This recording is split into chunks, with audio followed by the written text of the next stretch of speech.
descendu le fleuve à vélo en suivant un nageur qui a nagé dans tout le fleuve depuis la source jusqu'au Havre. Un jeune garçon qui avait 19 ans au moment de son exploit, il a nagé pendant 2 mois en tirant son kayak. Et dans son kayak, il avait mis toute sa nourriture, sa tente, son hamac, du matériel scientifique, son appareil photo et un carnet de notes. Il a traversé la Manche à la nage. Ce qui l'intéresse, c'est nager en eau libre. Sa passion, c'est de nous donner envie d'aller nager dans la Seine. Et en avançant lentement dans la terre et les roches, elle a fait son chemin.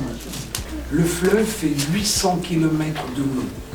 Ça traverse plein de villes et ça finit par arriver dans la mer. On apprend à le connaître et on apprend à le respecter.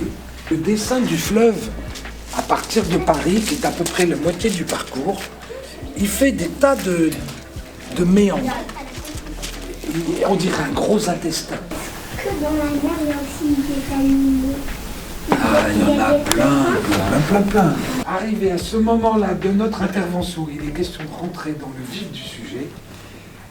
Des enfants vont peindre avec Sébastien la Seine.